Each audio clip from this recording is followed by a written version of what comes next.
Salam alaikum, good afternoon, and first of all, thank you very much for your patience and apologies for the delay.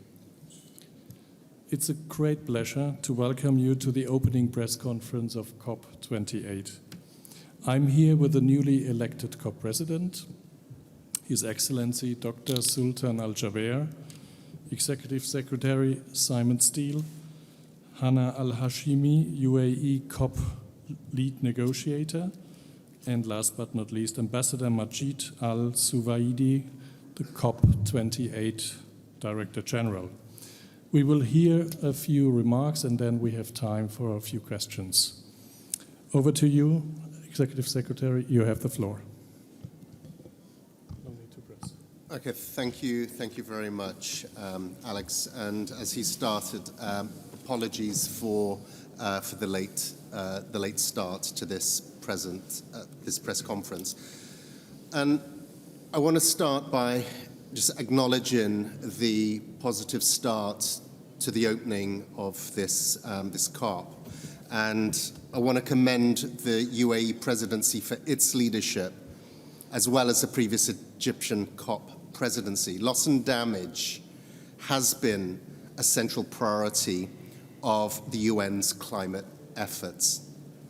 So it's been a privilege for UN climate change to facilitate the work of the Transitional Committee and working very closely with the presidencies. And the work within the Transitional Committee, we heard from the two co-chairs, we believe all parties left there sufficiently happy. There was the discussions were challenging. This is 30 years worth of discussion, which concluded in Sharm el-Sheikh last year with that historic decision to establish the fund and funding arrangements. But the challenge was how within a one-year period with just 5 meetings of the committee to actually work out the details and iron out the details of how to operationalize it, and not just operationalizing it, but also to start that seed capital for it, which we were all there to witness. So today's news on loss and damage gives this UN climate conference a running start. All governments and their negotiators must use this momentum to deliver truly ambitious outcomes here in Dubai. We must keep our eyes on the prize, and every minute counts. So I want you to think of those people as the negotiations take place. And that's what energizes me, and that's what inspires me as we support this process.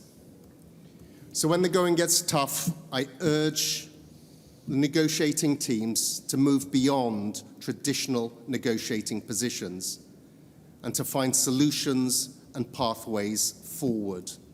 And as I said in my opening speech, to turn those badges around the necks of each of the delegates into badges of honor, and as they represent the millions of people that they are working for.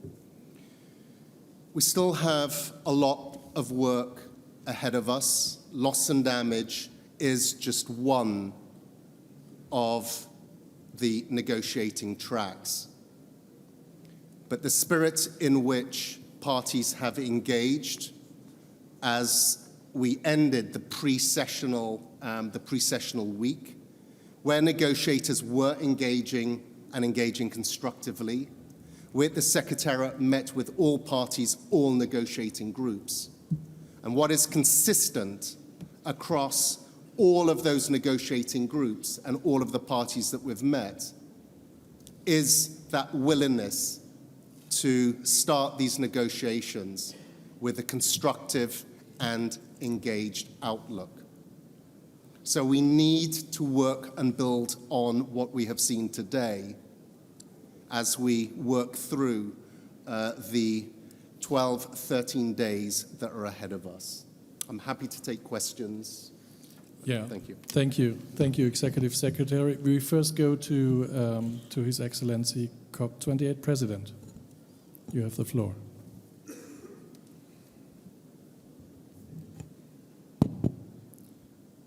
Good evening, everyone.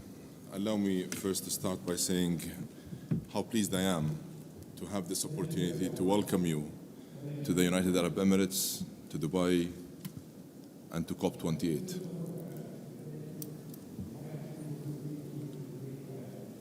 I'm sure most of you feel what I actually feel.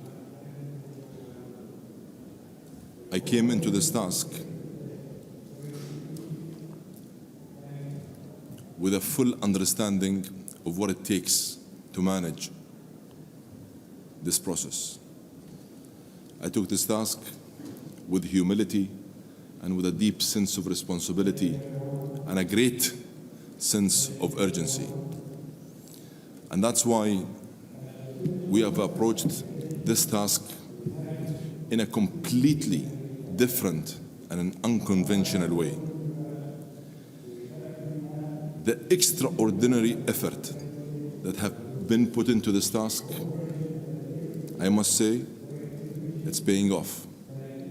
Why so and how so? The fact that we have been able to achieve such significant milestone in the first day of this COP is unprecedented. This is historic. The fact that we were able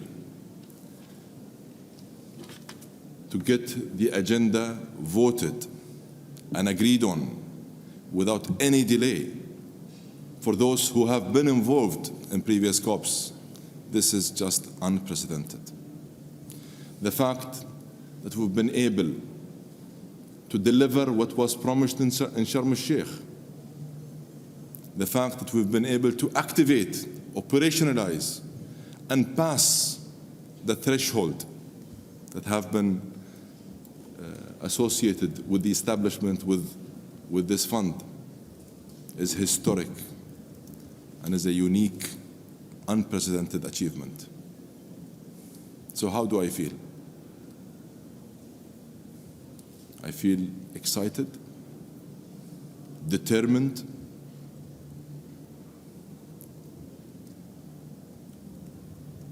and I'm sure most of you feel the positivity, the optimistic environment and ambience that we are all experiencing here at this very place. I have been to 12 COPs before. Each one had its own unique proposition.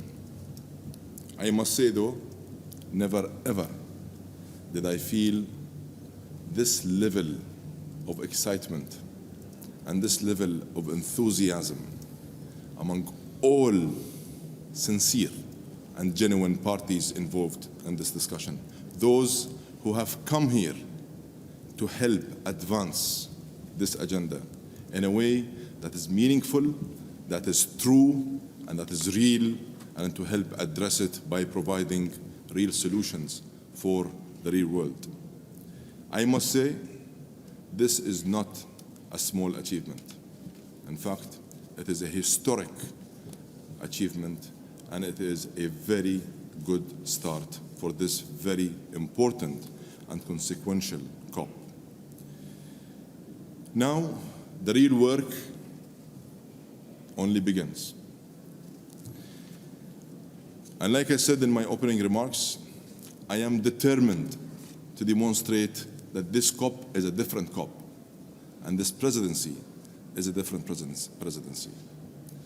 We are laser focused on keeping 1.5 within reach, and we are laser focused on delivering the maximum, highest ambition in response to the global stocktake. And you know that this is not going to be a small task. And we all know that the next 2 weeks are not going to be easy 2 weeks. Yet, because of the commitment and the dedication and the hard work of the Secretariat and the COP28 team, and how this is being met and matched by many interested parties, I am more confident than ever that we will deliver an unprecedented result. That means real solutions and real outcomes to help address this global challenge. We need to start thinking differently about this COP process. We can no longer only judge on ink being put on paper. We should always question how executable and how implementable and how actionable these decisions and these declarations and these agreements are. And that is what we are focused on. Our main focus is going to continue to be on translating visions and aspirations and declarations and decisions into real practical actions that will make a difference. Today, like I said, the threshold was 200 to establish and operationalize this fund. We reached north of $420 million only in the first hour. And I know that over the next couple of days, many more pledges and many more commitments are going to be made by different heads of states and different heads of governments. And I must here say that this would not have been possible if it wasn't for the hard work and the dedication of the transitional committee members, Egypt, the Secretariat, and many relevant parties and stakeholders. And I also like to thank Germany, UK, EU, US, and Japan for their pledges during the plenary earlier today. Getting this done and over the line is a clear demonstration of how committed we are and how our approach is different. When we commit, we deliver, and that is going to be the DNA of COP28. I thank you all for being here, and I want you to know I will be working hand in hand with everybody, with everyone. I'll be rubbing shoulders with every party, and I will be rolling up my sleeves myself, engaging and helping address this challenge and delivering real, actionable results. I thank you again for being here. Thank you very much. The next speaker is Ambassador Majid. Thank you very much. Thank you, Dr. Sultan Al-Jaber. I think I would like to welcome you all to the UAE, and it's great to see so many friends who we've engaged with over the course of this year. And I hope I know I speak for Dr. Sultan when I say that the success of this first day of COP is really thanks to the leadership of the UAE, and the reflection we have today is thanks to the guidance that we've received from them, who've always been pushing us to be as ambitious as possible. And it reflects their approach to everything that they do in the UAE in terms of they don't just talk about it, they deliver it. And at the opening ceremony of COP28, you saw our COP president not just talk about it, but him deliver results from day one. And that's something that I certainly am very proud to be a part of. For those of you who don't know me, my name is Majid Al-Suwaidi. I'm the Director General of COP28. I'll be engaging with you over the course of the coming days, hopefully answering many of your questions and working with you to make sure that we get the news out to the world about the exciting things that you're going to see coming in the coming days. I hope that we can all get to know each other, and please come and talk to me when you get a chance. I've been in diplomacy for many years. I was previously the ambassador to Spain, Andorra, and the Vatican, but also was lead negotiator for the UAE up to Paris, from Durban to Paris. I've had the honor to work in many different missions, but I think that this year has been one of my favorite, getting to be with the minister, traveling around the world, engaging with people, talking to young people, indigenous communities, youth groups, NGOs. We haven't left anybody that we haven't spoken to, and I feel that the agenda, the program, and the actions that you'll see at COP28 reflect that. We need strong results from the negotiated outcomes, but also an action agenda that engages both parties and non-parties, like civil society, business communities, and other groups to catalyze progress here at COP28. Before I start, I want to take a moment to congratulate Dr. Sultan Jaber on his official appointment as COP28. I haven't said that yet. President, and we've known each other for many years, and it's a very proud moment for me. He founded Masdar, and he's chairman of that. He's transformed our renewable energy landscape in this country. He's been our special envoy. He's been to many COPs, many of which I've been with him, where he's driven us to be as ambitious as possible, and I know that he's going to deliver real action and real results at this COP, and I have full confidence in him. This COP has to be an inflection point, not just a checkpoint. This is a responsibility that we as a COP presidency take very seriously. We want ambitious actions that course correct, and the hard work is ongoing, has been going on for many, many months, and we know the real test starts today. Tomorrow, the World Climate Action Summit will open, where leaders will deliver decisive direction for decision on the global stocktake so that we can raise our ambition, close the gaps to 2030, and unite and act and deliver. Over the 2 days, we will have critical sessions on transforming climate finance, on adaptation, on mitigation, and so much more, and I hope that you'll be there for those.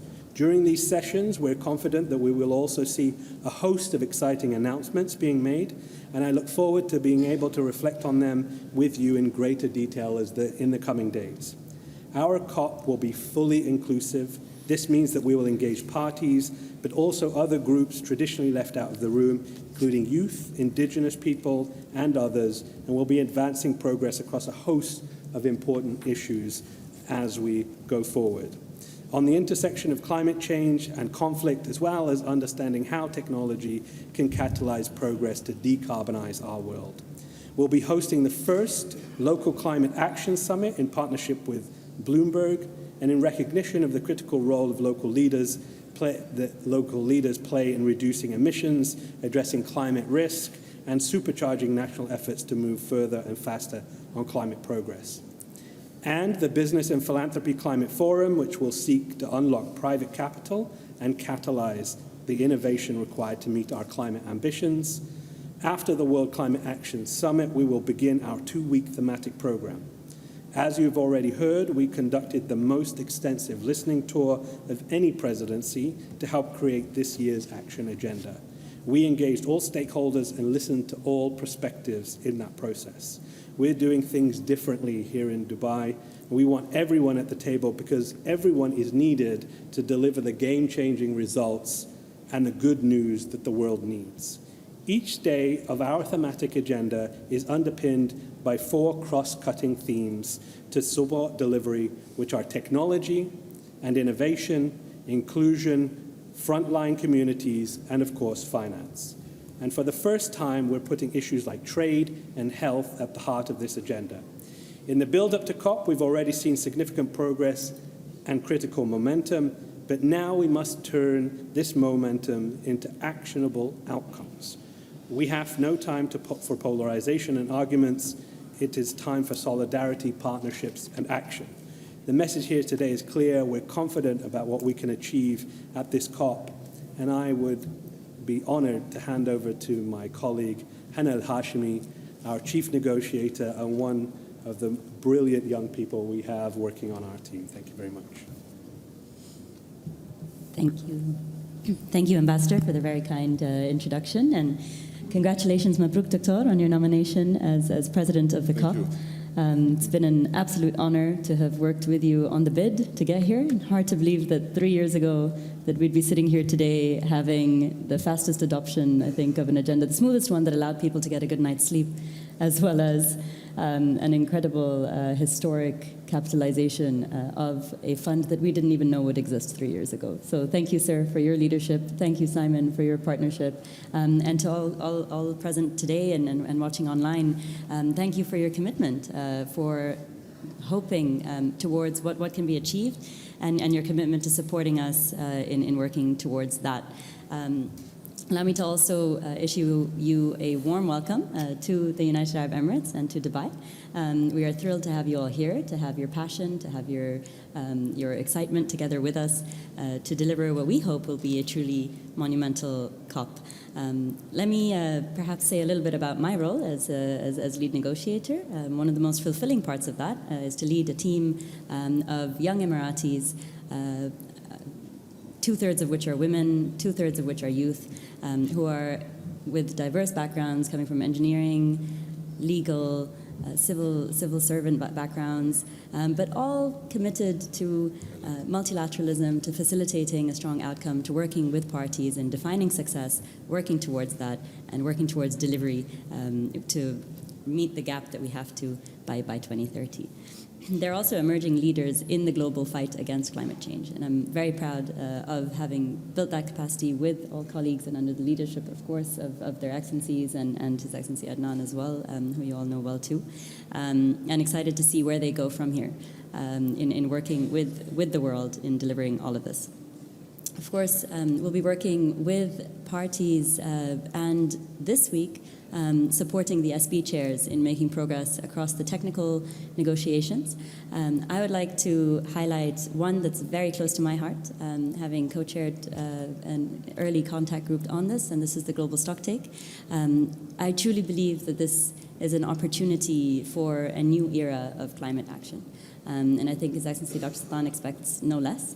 But as he said, we also have heard from parties a clear political will to make the most of this opportunity, to build on it so that we can slash emissions, we can build resilience, and we can ensure support for developing countries in this transition. His Excellency Majid has elaborated how we're going to use the next 2 weeks on that very well. But perhaps I'll speak a little bit about what we have to do on the technical side. With more than 160 items on the agenda, it was very critical for us to get this agenda adopted fast. And so there were over 40 consultations in the last month with all regional groups and parties to be able to get here. And we're very grateful for the flexibility shown by all parties, working closely with His Excellency Adnan, our head of delegation, in order to get to a point where we have a timely adoption. The other critical news item today is, of course, the capitalization, not just operationalization, of the loss and damage fund and funding arrangements. Having had the honor of serving on the transitional committee on behalf of the incoming presidency, I can tell you that that was a group of people that were determined to see how we could ensure that this process demonstrates that multilateralism works, that when parties come together and after 30 years of arguing of the definition of loss and damage, let alone how it is that we would address it, that when we've said that we're going to operationalize this thing in 1 year, that we can do that. And we've also seen the willingness today that I think exceeded expectations in many ways of ensuring that this is not an empty bank account. That was a challenge that Dr. Sultan set to parties back in June, I believe, and that has really, really come through. So very encouraged by that and hopeful that this translates into the negotiations over the next couple of weeks. Very keen to build on the momentum, to support the subsidiary body chairs as much as we can this week. It's my hope that they can get pretty much all of the work out of the way and we can celebrate together next week. But let's see what we can do. And let's deliver this COP together. Everyone has a role to play, and the time for delivery is now. So we look forward to your questions, of course, but really to your important role in bringing the story of what we do here to the world and ensuring that we're empowering everyone to be a part of this new era for global climate action. Thank you. Thank you very much. We have time now for a few questions. Let me start, gentleman, second row. The next colleague. Could you please identify yourself, who you're working with, and wait for the microphone? Yes. Thank you. Ivan Kuron of AFP. Dr. Sultan, Congratulations on the loss and damage on the agenda. In your speech, you mentioned the inclusion of the role of fossil fuels. On that particular point, in your recent discussions with parties, have you seen any movement towards a compromise on that particular matter? Well, first I must say, I was very much encouraged by the initial responses I got. And that actually even motivated me to aim to raise more ambition, especially when it comes to the inclusion of oil and gas and fossil fuel in general. My invitation today to all parties is an invitation I extended a few months ago in multiple platforms to many different stakeholders, where I told them clearly, we want this COP to be a different COP. We want this COP and this presidency to deliver different results. And we want it to have an unprecedented outcome. We have been entrusted to conduct the first global stocktake. Our response to that must be the maximum and the highest ambition possible. And we shouldn't leave any stone unturned. So my open invitation that I have been extending to all relevant parties and stakeholders to engage in a collaborative manner, to engage with a different mindset, that compromise is going to be essential. It's going to be a catalyst and an enabler for us to be able to reach the maximum and the highest ambition GST.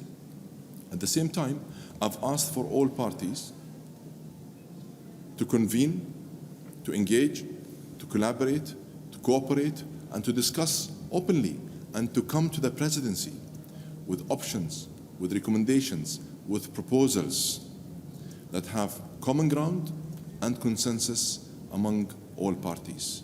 And what you're going to see as a reaction from us is full transparency and full inclusion. And we will move and deliver and implement what the parties reach consensus on. The lady here in the first row, first seat.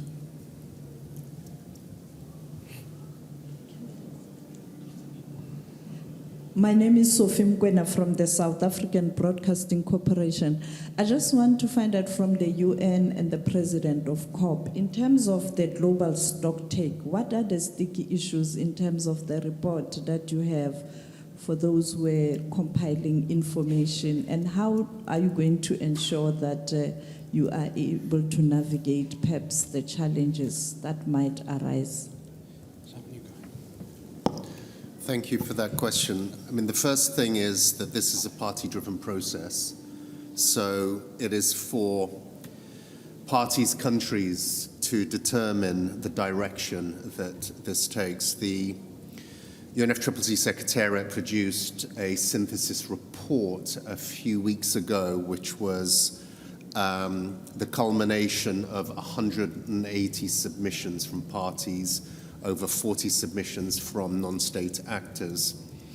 And all of the elements that set out basically provide, one, a representative of where we are, and we know already that there is a massive ambition and implementation gap. We're nowhere near where we need to be, but it also highlighted areas of progress, areas of best practice, but also outlined all of the elements, the tools that parties can draw upon here in Dubai, that depending on the levels of ambition that they show, those that want to see, when we talk about a strong outcome of the GST, it has to inform the next round of NDCs and all of the elements that's contained in a nationally determined contribution.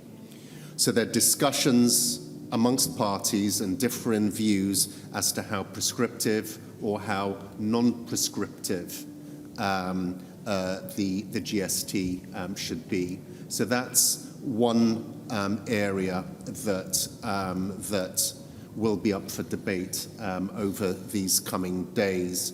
The other is how forward-looking the GST should be, and the other view is how backward-looking it should be. And this speaks to all of the elements that are covered under the GST, whether that's finance, whether it's adaptation, mitigation, loss and damage. What we have found, certainly from the synthesis report, is that there is an imbalance between mitigation contributions and views as to how the mitigation agenda progresses versus adaptation. But within the scope of negotiations between now and the 12th, you have the different, if you like, work streams. So the global goal and adaptation, there is an opportunity for parties to still put forward positions in terms of what the final product of the global goal on adaptation will be, and then how that feeds up into the GST. And the same for the mitigation work program. So the GST will be the overarching deliverable for this COP, which will contain every single element that would traditionally be under negotiation. The question is whether parties take a top-down approach, looking at where this global stocktake, which is supposed to be that course-correcting provision within the Paris Agreement, or whether it'll be a bottom-up approach from a baseline of all of those negotiating tracks. Ambassador? Yeah, thank you. When we started at the beginning of this year, there was like a huge gulf between what people thought the global stocktake should be about. From some people who just wanted one line to those who wanted like a full book, a binder of what the global stocktake should say. And over the course of this year, we have really managed to bring the parties together. I think that Simon has described very well the scope of what the global stocktake is about. We have a clearer picture of what we're trying to achieve. But we, as a COP president, have been saying from the very beginning that we're focused on that 1.5 and how we keep that within reach, and how we need to use this moment to course correct, because we know fundamentally that we're not on track to achieving it. So how is this global stocktake not just going to deliver some nice words on paper, as Dr. Sultan just said, but real world impact that gets us back on track, that achieves our 1.5 degree goals? And remember, it focuses the mind. Our COP is about the next 7 years. It's about what we can do today to get us to those Paris goals of 2030. Because we can't claim that great success that we claim today from Paris if we can't show how that agreement can deliver. And if we can't achieve our 2030 goals, how are we going to achieve our 2050 goals? So it's a really critical moment in this process that we deliver the trust, we deliver the ambition, and we deliver the path that gets us there. And we can only do that by bringing everybody together and delivering a really ambitious outcome. The lady in the green dress here, first row. Thank you so much. It's Fifi Peters from CNBC Africa. Dr. Steele, to you, you did describe the conversations around loss and damage as challenging. And I'd just like to know how the various contributions were determined by some of the donor countries already. It is quite noticeable that the US has committed the smallest amount, and the fact that the likes of China and India, for instance, aren't amongst the list that we have received so far. So if you could just advise how we should interpret that. And also to you, sir, Dr. Sultan, ahead of this conference in Nairobi, the Africa Climate Finance Summit did take place. And for the first time, we did see African countries coming together, 54 nations of the African Union, in one collaborative stance, it would seem, to get greater climate justice for the continent, a continent that is the most impacted, yet responsible for the least emissions. Just your thoughts on that summit and the Nairobi Declaration that was also adopted. Thank you. Well, thank you. Thank you for that. I think what is significant for me, and it should be for all of us in this room, is the unprecedented nature of the response from some donor countries, not just the adoption of the recommendations coming out of the committee, which bring the fund and the funding arrangement to life, but the fact that within moments of gaveling, parties, donors willing to put close to $500 million into that fund. Pledging will continue over the course of the next 2 days with the Leaders Summit. I believe some countries would prefer to make those statements on the grander stage of the Leaders Summit.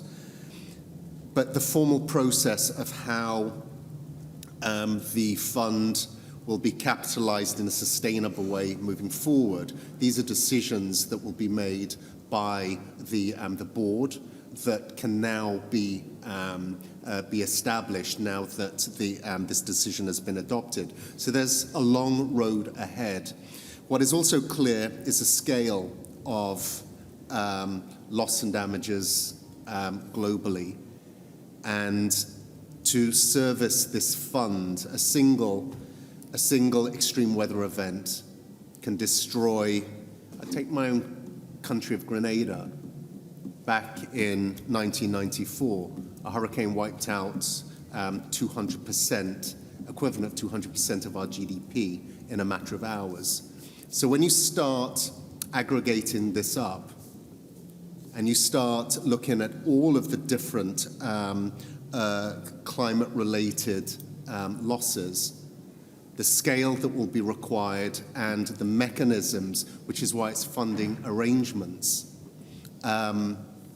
is complex and is going to require deep engagement by all donors. So I'm certainly encouraged and welcome all contributions raised. That was an absolute surprise, pleasant surprise.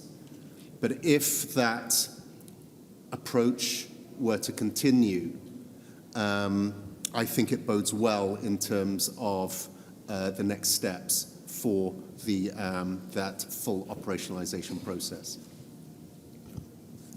Allow me to answer your question by first saying, thank you for asking me this question at this very important time.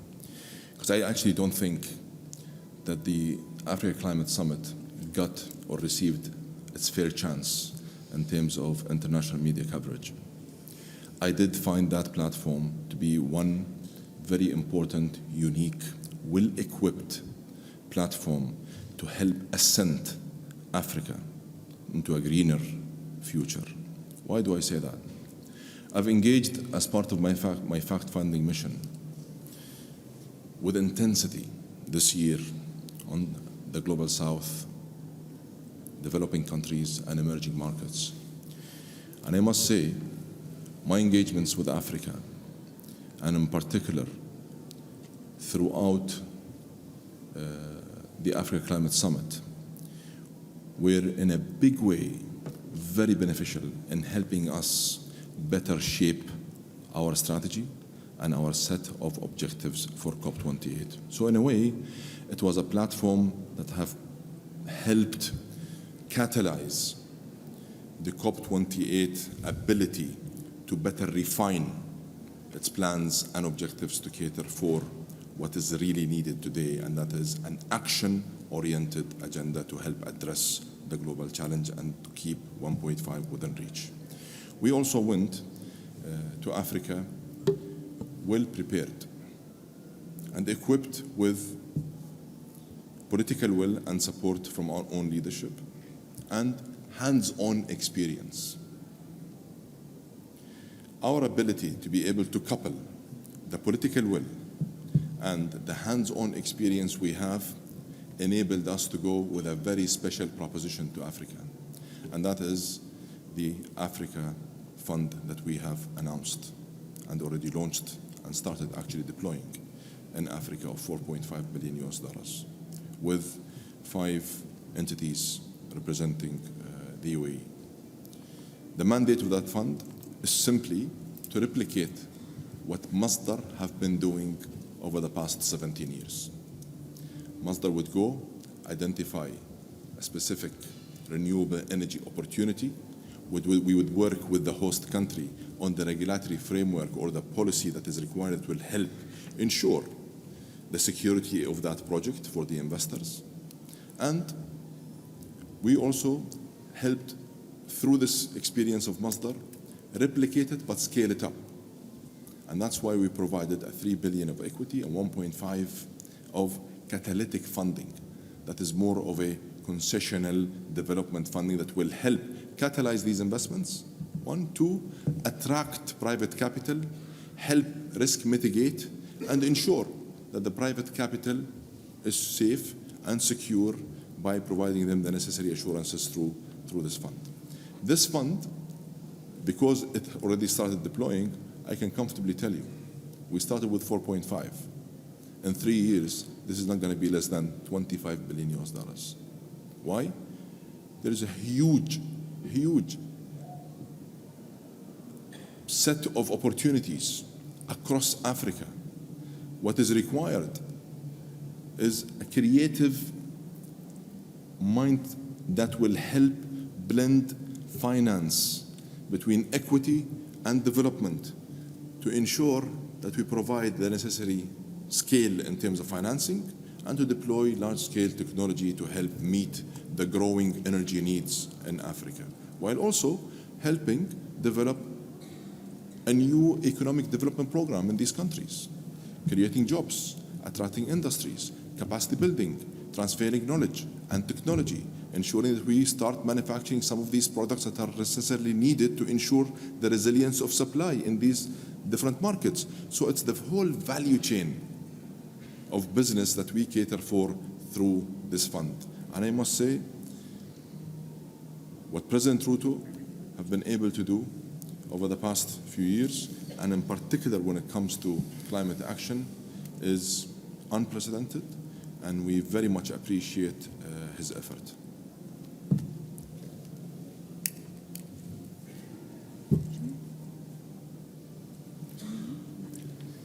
Thank you. If I may elaborate also on the loss and damage question as well, because needs is exactly the right question to ask. It is what exactly are we trying to fund? I think within the scope, the complexity that we're working on, this is something that's never been done before. This is fundamentally new, and it fundamentally needed an agile approach, something that can grow over time, something that can receive funds from a broad variety of sources, and something that fundamentally works towards recovering development losses while supporting countries in also anticipating losses to come, right? So it's both the rapid and the slow onset. It's economic and non-economic losses, such as loss of culture, which is not necessarily something you can quantify. And in that sense, I think that one of the areas that's particularly interesting is how the fund actually functions with the broader funding arrangements, but also with the broader outcomes that we need to come up with in the negotiations outcomes at this COP.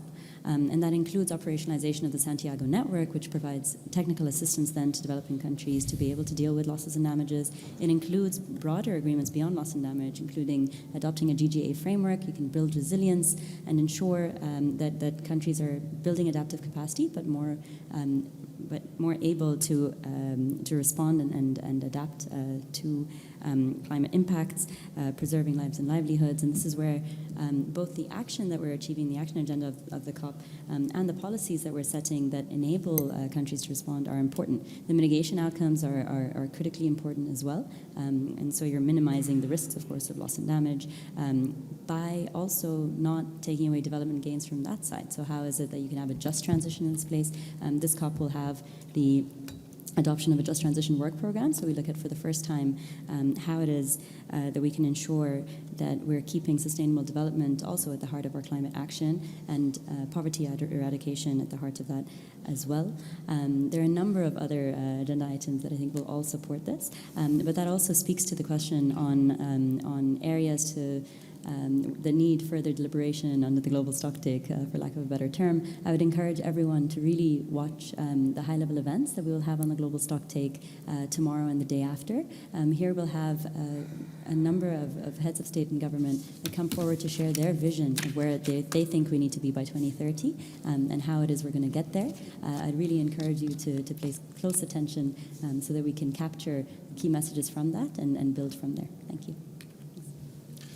Thank you very much. We have to finish here. There are other commitments waiting. So thank you very much again. And thanks once again for your patience. There will be daily updates from the presidency. So there are 2 slots every day, 9:30, 1:30. Please take a look at the screens and you will see what time is working. Let me just give you a few numbers, because we all know it's a record participation. Let me just give you the big numbers, and you can come to me then and I give you the details. So we have 52,081 delegates from parties, 19,132 observers, 3,976 media. Then there's a category host country, global climate action, and virtual participation. In total is about 9,000.